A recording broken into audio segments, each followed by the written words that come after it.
Mummy जी, आप tension मत लीजिए, वैसे भी मुझे आदत हो गई है इन सब बातों की। एक दिन की बात हो तो समझ में भी आए, अब रोज रोज यही होगा तो कोई कितना टेंशन लेगा। जब से मैंने आपकी कुछ बातों को सीरियसली लेना छोड़ा, उसी दिन से टेंशन लेना भी छोड़ दिया। तान्या अपनी सास कावेरी जी से कहती है। तो कावेरी जी बोली, बहू, तुम्हारे कहने का क्या मतलब है? मैं क्या फालतू में तुम्हारे पीछे पड़ी रहती हूँ? कितनी बार तुम्हें समझाया है कि उतना ही खाना बनाया करो जितने की जरूरत हो, पर नहीं, तुमने तो कसम खा रखी है कि मेरी हर बात को एक कान से सुनोगी और दूसरे कान से निकाल दोगी।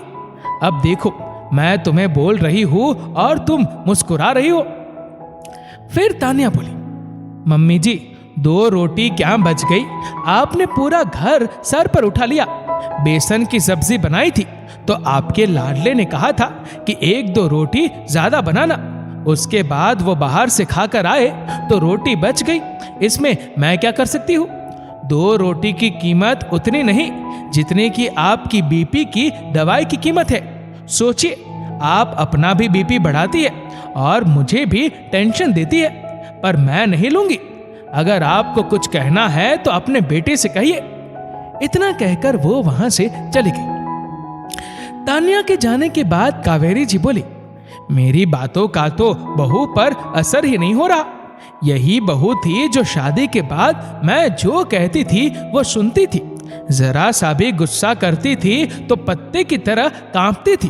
फिर आखिर ऐसा क्या हो गया जो अब मेरी बातों को ये गंभीरता से लेती ही नहीं है? रात में तान्या के पति नवीन आए। सब एक साथ मिलकर खाना खा रहे थे तो तान्या ने दिन वाली 2 रोटी नवीन की थाली में लगा दी। तो नवीन बोला, दिन भर थक के आओ, उसके बाद भी ठंडी रोटी, और ये रोटी तो ताजी नहीं है। फिर तान्या बोली, आपकी गलती का हर्जाना आपको ही भुगतना पड़ेगा। नवीन बोला, तुम्हारे कहने का क्या मतलब है? वो बोली, मम्मी जी ने कहा है चीजों की बर्बादी नहीं होनी चाहिए। ये रोटी आपने बनवाई थी, जो बची हुई है तो खाना तो आपको ही पड़ेगा। क्यों मम्मी जी, क्या मैं गलत बोल रही हूं? फिर नवीन ने मां की तरफ देखा और बोला, मां, ये सब क्या है? कावेरी जी बोली, बेटा, मैं इसे कहती कुछ और हूं और ये करती कुछ और है। चीजों की बर्बादी पर मैंने इसे डांटा तो इसने उस चीज को मोड़कर मेरी तरफ कर दिया। बहू, तुम तो बहुत चालाक हो गई हो। तान्या ने मुस्कुराते हुए नवीन की थाली से वो रोटी अपनी थाली में ले ली और उन्हें ताजी रोटी देते हुए बोली, मम्मी जी, आप ही तो कहती है जिसकी गलती उसी को सजा मिलेगी। फिर ये आखिरी बार है जब मैं अपने पति के लिए समझौता कर रही हूँ। और वो अपना खाना खाकर चली गई। बहू के जाने के बाद कावेरी जी अपने पति त्यागी जी से बोली, आखिर बहू को हुआ क्या है? मैं देख रही हूं कुछ महीनों से ये बदल गई है। पहले हर बात को सर झुकाकर सुनती थी, पर अब एक खाली बार नहीं जाने देती। तो त्यागी जी बोले, भाग्यवान, मैं कहता था किसी को इतना मत दबाओ कि कल को जब वो सर उठाए तो तुमसे उसका कद ऊंचा हो जाए। जब बहू नई नई आई थी तो तुम बात बात में उसे टोकती थी। अब तुम्हारे टोकने की आदत ने तुम्हारे शब्दों में उसे ढीठ बना दिया। फिर कावेरी जी बोली, आपके कहने का क्या मतलब है? बहू के ऐसे व्यवहार के लिए मैं जिम्मेदार हूं? त्यागी जी बोले, तुम खुद सोचो, जो बहू पहले तुम्हारी हर बात को मानती थी, आखिर अब उसने क्यों मानने से इनकार कर दिया? अरे कोई भी एक ही बात को कितनी गंभीरता से लेगा। और हंसी हंसी में तुम ही तो कहती थी कि जब मैं डांटूं तो मेरी बात को गंभीरता से मत लेना। तो लो, छोड़ दिया उसने तुम्हारी बातों को सीरियसली लेना। इतना कहकर त्यागी जी हंसने लगे और कावेरी जी गुस्से से लाल पीली हो रही थी। अगले दिन कावेरी जी ने सारी बातें अपनी बेटी अक्षरा को बताई। तो अक्षरा बोली, माँ, मैं आपको कितना कहती थी कि बात बात पर भाभी को टोका मत करो। सही कहते हैं पापा, बार बार कहने का नतीजा है कि अब भाभी आपकी किसी भी बात को सीरियसली नहीं लेती। फिर कावेरी जी बोली, तुम भी मुझे दोषी ठहरा रही हो। अक्षरा बोली, मम्मी आप भाभी की बात करती है, आपका भांजा जो 8 साल का है, अगर मैं कोई बात बार बार कहती हूँ तो वो पलट कर कहता है, मम्मी आप तो हर बात में टोकती है। मम्मी अगर किसी इंसान को हम हर बार उसकी कमियां बताएंगे तो वो हमारी बातों को गंभीरता से कैसे लेगा।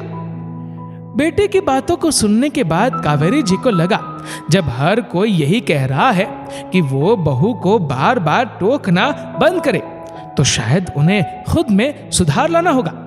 अगले दिन तानिया चाय बना रही थी। चाय उबल गई और गैस का चूल्हा गंदा हो गया। ये सब कावेरी जी दूर से देख रही थी।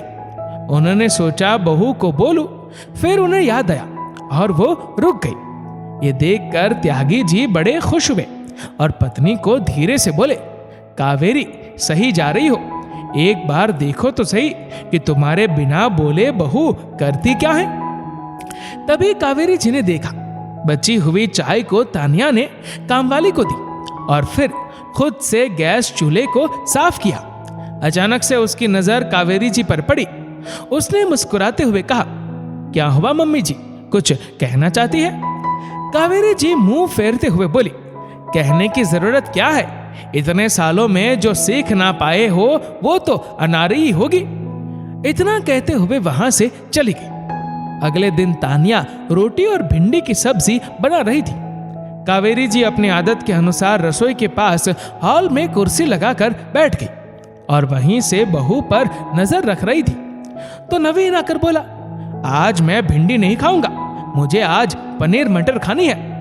तानिया बाहर देखते हुए बोली, आपको पता है चीजों की बर्बादी इस घर में मना है, भिंडी बनी है तो भिंडी ही खानी पड़ेगी। फिर नवीन अपनी माँ को बोला, माँ मैं कमाता हूँ, क्या मुझे इतना भी हक नहीं कि मैं अपनी पसंद की सब्जी खा सकूं? तो कावेरी जी उठकर आई और बोली, बहू जब ये पनीर मटर के लिए बोल रहा है तो क्यों नहीं बना रही हो?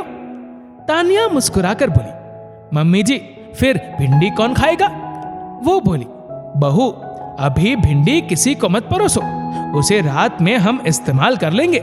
अब 4 सब्जी बनाओगी और चारों एक बार में दोगी तो दूसरे टाइम में कोई भी नहीं खाना चाहेगा, इतनी समझ नहीं है। इतना कहते हुए वो चली गई। इधर नवीन और तानिया मुस्कुराने लगे। अब तानिया जो भी कुछ करती थी कावेरी जी उसे टोकती नहीं थी, बस दूर से अपनी नजर बनाए रखती थी। ये देखकर तानिया भी मुस्कुराती थी। एक दिन उसने कावेरी जी के लिए खीर बनाई और बड़े प्यार से उन्हें देने गई तो कावेरी जी बोली, क्या बात है बहू, आज कुछ है कि जो तुमने खीर बनाई है? तो तानिया हंसकर बोली, मम्मी जी ये खीर मैंने हमारे सुधरते हुए रिश्ते के लिए बनाई है।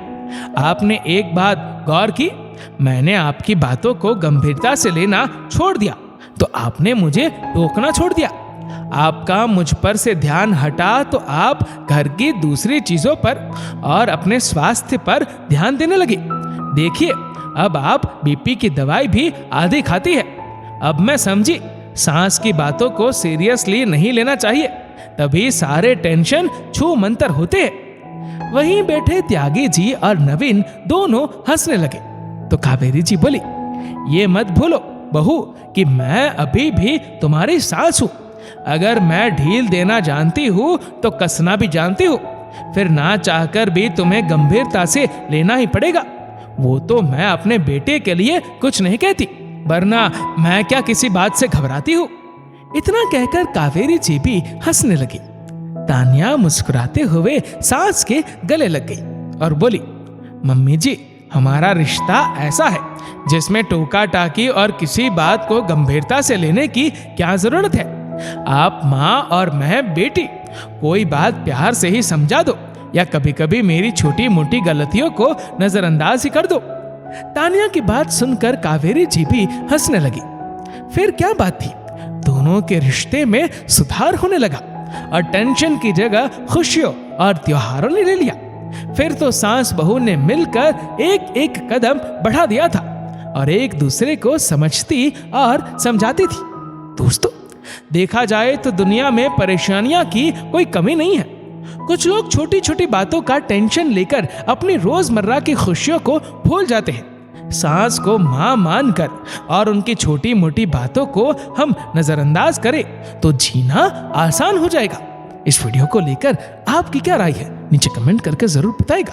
और अगर आपको ये वीडियो अच्छा लगा हो तो इस वीडियो को लाइक करिएगा, शेयर करिएगा ज़्यादा से ज़्यादा लोगों तक, और ऐसे ही और भी इंस्पिरेशनल वीडियोस के लिए सब्सक्राइब करें हमारे यूट्यूब चैनल को और फेसबुक पर फॉलो करें हमारे पेज को।